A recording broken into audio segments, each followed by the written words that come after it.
اعوذ باللہ من الشیطان الرجیم بسم اللہ الرحمن الرحیم۔ لائفی و اسرار قریشی کی ایک اور نشست کے ساتھ میں حاضر ہوں۔ اللہ پاک مجھے اچھی بات عطا فرمائے اور اس بات کو آپ تک اچھے طریقے سے پہنچانے کی توفیق عطا فرمائے، آمین۔ آج کا ٹاپک ہم لیتے ہیں عوام کے مشاغل کیا ہیں آج کل، خاص طور پر ظاہر ہے ہم آج کی بات ہی کریں گے، ہم پرانی بات تو نہیں کریں گے۔ ہمارا چونکہ جنرلی پوری دنیا میں یہ واقعہ ہوا ہے کہ جو لوگوں کا اٹینشن سپین ہے وہ کم ہوا ہے، یعنی وہ کوئی بھی ایسا کام، کوئی بھی ایسی چیز جس میں زیادہ وقت لگتا ہے وہ ان کو بہت پسند نہیں آتی، اور وہ چاہتے ہیں کہ جلدی سے، یعنی انسٹنٹ پلیئر جس کو، یا انسٹنٹ گریٹیفیکیشن اس کو کہا جاتا ہے، کہ جلدی سے کچھ ہو جائے، جلدی سے مل جائے۔ میں نے شاید پہلے بھی کسی ٹاک میں کہا تھا کہ لوگ ٹیسٹ میچ جو کہ 5 دن کا پلے ہوتا تھا اور 1 دن ریسٹ ہوتا تھا بیچ میں 3 دن کے بعد، تو 6 دن کا میچ ہوتا تھا۔ پہلے لوگ دیکھتے تھے، کھیلتے بھی تھے اور دیکھتے بھی تھے بیٹھ کے بڑے حوصلے کے ساتھ، پھر لوگوں کا حوصلہ جواب دے گیا، پھر 50 اوور کا میچ شروع ہو گیا، پھر اس سے بھی حوصلہ جواب دے گیا، پھر 20 اوور کا میچ شروع ہو گیا، پھر اس پہ بھی لوگوں کے کئیوں کے حوصلے جواب دے گئے، تو وہ 10 کا شروع ہو گیا۔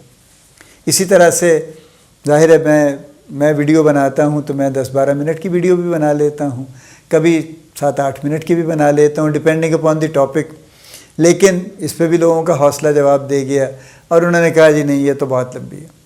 تو ٹک ٹاک بڑی اچھی چیز ہے، انڈر اے منٹ، 1 منٹ سے کم، 30 سیکنڈ 40 سیکنڈ، یہ کمال کا ٹائم ہے جی، اس سے زیادہ اچھا وقت نہیں ہو سکتا۔ آپ بھی اپنی گفتگو 30-40 سیکنڈ میں کر لیا کیجیے ٹھیک ہے، مشکل ہے، ذرا مشکل ہے کرنا، لیکن عوام کے مشاغل کی بات ہو رہی ہے۔ سو ایک تو یہ واقعہ ہوا کہ اٹینشن سپین لوگوں کا کم ہو گیا۔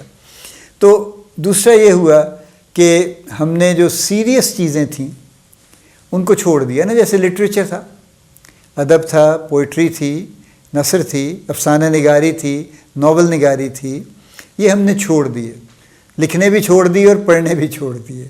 کتابیں چھپتی تو ہیں، اب بھی پتہ نہیں کیا چھپتی ہیں، کیونکہ کوئی ایسا خاص نام اب نہیں نظر آتا کہ جس کے بارے میں یہ کہا جائے کہ یہ بڑے اچھے رائٹر ہیں۔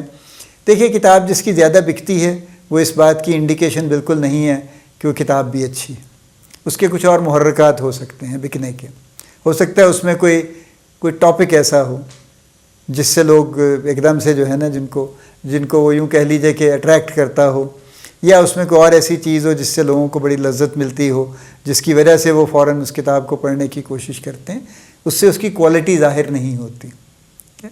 اور سیریس لٹریچر تو ہمارے ہاں خیر ایک عرصے سے بند ہے، وہ تو نہ کوئی لکھتا ہے نہ کوئی پڑھتا ہے اور نہ کوئی پڑھنے پہ راضی ہے۔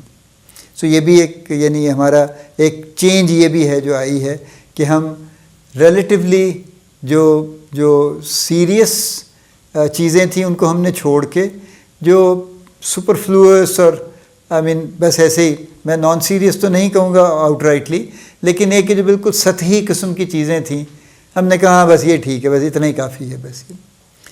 تیسرا فیکٹر یہ ہوا کہ جو ایجوکیشن کی کوالٹی تھی وہ کم ہو گئی، چونکہ یہ تو ایک سائیکل ہے نا۔ دیکھیے میرے ٹیچر بہت اچھے تھے تو میں نے ان سے کچھ سیکھا، لیکن میں ان جتنا اچھا نہیں ہو پایا۔ جو مجھ سے بعد میں لوگ آئے، یا میں تو نہیں ٹیچر بنا، لیکن جو لوگ میرے ساتھ کے ٹیچر بنے وہ بھی اچھے ٹیچر تھے، کچھ یوں کہہ لیجیے کچھ ڈگری کم، اب جو ان کے اسٹوڈنٹ ہیں وہ اس سے کچھ ڈگری کم۔ تو ہوتے ہوتے ہوا یہ ہے کہ کچھ جنریشنز میں جو ٹیچرز ہیں وہ انتہائی ناقابل ہیں، یوں کہہ لیجیے، سخت سی بات ہے، لیکن وہ ان کی قابلیت کافی محدود ہے، بہت ہی مشکوک ہے۔ انفیکٹ جب آپ لوگوں سے بات چیت کرتے ہیں جنہوں نے بڑی اچھی ڈگری لگائی ہوئی ہے، ایم ایس کیا ہے، ایم فل کیا ہے، ایم فل کے برابر ہی ہے ایم ایس تو ویسے، یا اور کسی اچھے سبجیکٹ میں ماسٹرز کیا ہے، اور ان سے آپ اس سبجیکٹ کی کوئی بات پوچھ لیں تو وہ ان کو بیسک بھی پتہ نہیں ہوتی، کیسے انہوں نے کر لیا ہے، آئی ڈونٹ نو۔ اچھا پہلے ایک اور بھی بڑی بات تھی، جو ایم اے اردو لوگ تھے بہت سے، جو ہمارے ٹیچرز بھی تھے، ان میں سے اکثر لوگ شاعری بھی فرماتے تھے یا کچھ نہ کچھ کریٹیو کام کرتے تھے، چونکہ ایم اے اردو کرنے سے ان کے اندر اردو کی ایک لگن اور ایک کے ساتھ ایک لگاؤ ان کا تھا، جس کی وجہ سے وہ یہ کام بھی کرتے تھے۔ اب ایم اے اردو کوئی شاعر نہیں ہے، کوئی ادیب نہیں ہے اور ان کو اردو نہیں آتی، اور ایم اے انگلش والوں کو انگلش نہیں آتی، نہ بولنی آتی ہے، نہ لکھنی آتی ہے، نہ اس کی گرامر آتی ہے. اور یہ میں بالکل آپ کو فرسٹ ہینڈ ایکسپیرینس کی بنیاد پہ کہہ رہا ہوں. اور ان کو بالکل کوئی ایسے وہ غلط سپیلنگ لکھتے ہیں کہ عام لفظوں کے غلط سپیلنگ لکھتے ہیں کہ جو آپ یقین نہیں کریں گے کہ اچھا یہ واقعی ایم اے انگلش نے لکھا ہے اس کو. تو یہ بھی ایک فیکٹر ہے جس سے چینج آئی ہے، جس کی وجہ سے اب ہمارے مشاغل کیا ہیں عوام کے. اب ہمارا سب سے بڑا مشغلہ کھانا ہے. آپ کسی کھانے پینے کی جگہ پہ چلے جائیے، سستی، درمیانی، مہنگی، ہر جگہ آپ کو بھری ہوئی ملے گی. اس دور میں جب کہ لوگ ہر کوئی چیخ چلا رہا ہے کہ جی بہت زیادہ مہنگائی ہے، ہم سے کھانا پورا نہیں ہو رہا، ہم سے بجلی کے بل نہیں دیے جاتے، ہم سے مکان کا کرایہ نہیں دیا جاتا، ہماری زندگی بالکل ایج پہ ہے، ہمیں سمجھ نہیں آ رہی ہم زندہ رہیں گے یا نہیں رہیں گے. اس کے باوجود کھانے پینے کی ہر جگہ بھری ہوئی ہے، چھوٹی سے چھوٹی، بڑی سے بڑی، ہر جگہ پہ رش لگا ہوا ہے، لائنیں لگی ہوئی ہیں، لوگ قطاروں میں انتظار کر کے بیٹھ کے کھانا کھاتے ہیں یا ٹیک اوے کرتے ہیں، گھروں کو لے جاتے ہیں. سملرلی یہ جو ڈور ڈیلیوری ہے، فوڈ پینڈا ہے، ریسٹورنٹس کے اپنے بے شمار ڈیلیوری والے لوگ ہیں، ان کے ہر ریسٹورنٹ کے جو خاص طور پہ اس طرح کے ہیں نا، جیسے پیزا ٹائپ کی سروسز ہیں یا اور اس طرح کی جو فاسٹ فوڈ ٹائپ کہہ لیجئے، ان کے اپنے بھی ان کا پورا فلیٹ ہے موٹر سائیکلوں والوں کا جو کہ فوڈ ڈیلیور کرتے ہیں. سارا وقت آپ کو 24 گھنٹے یہ لوگ گھومتے نظر آتے ہیں. تو جو لوگ بازار نہیں جا سکے یا ان کا جانے کا موڈ نہیں تھا، وہ گھروں پہ منگوا کے کھا رہے ہیں. سو ہمارا نمبر 1 مشغلہ تو کھانا ہے، اور وہ ہم ہر چیز کھا رہے ہیں، اور ہم یعنی سستی سے سستی اور مہنگی سے مہنگی. میں ابھی ایک مینیو دیکھ رہا تھا کسی ریسٹورنٹ کا اور اس میں انہوں نے ایک سٹیک لکھا ہوا تھا، امپورٹڈ، نیوزی لینڈ کا تھا غالباً، اور اس کی کاسٹ انہوں نے لکھی ہوئی تھی 59,000 روپیز. اسی ملک میں، اسلام آباد میں ہے، ٹھیک ہے. 59,000 روپیز کا سٹیک کوئی تو کھاتا ہوگا، چونکہ عام امپورٹڈ سٹیک اب 5,000 6,000 7,000 ٹائپ میں چل رہا ہے، 10-12,000 میں بھی ہیں، ٹھیک ہے. وہ آلریڈی ایک کاسٹ ہے نا ایک سٹیک کی، لیکن 59,000 فار سٹیک، پورا بکرا نہیں دے رہے آپ کو. Be very clear on that. تو لیکن وہ ظاہر ہے somebody must be eating that نا، تبھی انہوں نے یہ آئٹم رکھی ہے اپنے مینیو کے اوپر. اور اس کے علاوہ یعنی ایوریج جو پر پرسن کاسٹ آ رہی ہے جو تھوڑے ڈیسنٹ جگہ ہیں کھانے والی، وہاں پہ کافی اوپر چلی گئی ہے نا. یعنی وہ 6-8 ہزار روپے پر پرسن آ رہی ہے.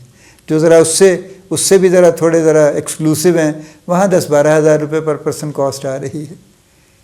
اس کے باوجود ہر جگہ بھری ہوئی ہے، ہر جگہ بھری ہوئی ہے. تو ہمارا زندگی کا واحد مقصد اس وقت تو کھانا ہے، ہر شکل میں کھانا ہے، پینا ہے. یعنی وہ چائے والے جب شروع ہوئے تو کوئی تندوری چائے ہے، تو کڑک چائے ہے، تو فلانی چائے ہے، تو چائے کا اتنا سا کپ جس کا کوئی سر پیر نہیں ہے اور جس کا کوئی خاص ذائقہ بھی نہیں ہے، وہ 350 400 500 روپے کا بک رہا ہے، اور لوگ رات دن پی رہے ہیں.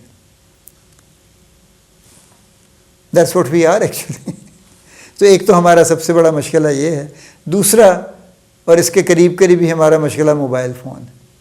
اور موبائل فون پہ بھی ہمارا حال یہ ہے کہ جب آپ کسی سے کہیں نا یار یہ سرچ کر لیں نا آپ کو مل جائے گی انفارمیشن، تو انہیں سرچ کرنا نہیں آتا، واقعی نہیں آتا. اور وہ کچھ دیر میں آ جاتے ہیں کہ جی میں نے کوشش کی تھی مجھے نہیں ملا. یعنی گوگل جیسی چیز پہ جس پہ آپ کچھ آڑا ٹیڑھا بھی لکھ دیں تو وہ جواب نکال لاتا ہے، وہ اس قدر تیز ہے، اس پہ بھی ان کو سرچ نہیں کرنی آتی. ان کو یہ نہیں پتہ کہ کیا لکھیں، کیا جواب ان کو یہ جس سے مل سکے ان کو. لیکن ان کو یہ ضرور پتہ ہے کہ دن میں انہوں نے کتنی ریلز دیکھنی ہیں، کتنی ٹک ٹاک کی ویڈیوز انہوں نے دیکھنی ہیں. اور یہ دو تو اب چونکہ سر یہی ہے، آرڈر آف دی ڈے یہی ہے، یہی دیکھیں گے وہ. اس سے زیادہ لمبی یعنی وہ ٹک ٹاک 1.5 گھنٹہ دیکھ لیں گے، جس میں وہ ٹک ٹاک شاید 60 دیکھ لیں گے، 50 دیکھ لیں گے، لیکن وہ ایک آدھے گھنٹے کی کوئی پراپر سیریس کسی ٹاپک پہ ویڈیو نہیں دیکھیں گے، پیریڈ. یہ ہمارے مشاغل ہیں 2 مین. اور بھی کئی طرح کے مشاغل پیدا ہو چکے ہیں ہمارے، جس میں سب کا مقصد بنیادی طور پہ لذت حاصل کرنا ہے۔ اس کی کئی شکلیں جو ہم نے ایجاد کر لی ہیں اور جو ہم لے کے چل رہے ہیں، اور وہ پولرائزیشن تو خیر ایک بہت ہی شدید ایشو ہے اس وقت ہمارا، اس پہ بھی بات کرنے کی ضرورت ہے۔ تو یہ ہے جو چل رہا ہے معاملہ، اس پہ غور کرنے کی ضرورت ہے، اور اس پہ جو کچھ ہم اپنی سطح تک کر سکتے ہیں وہ ضرور کرنے کی ضرورت ہے۔ اللہ پاک آپ کو بڑی کامیابیاں عطا فرمائے، اللہ پاک آپ کا حامی و ناصر ہو، ہم سب کا حامی و ناصر ہو، آمین۔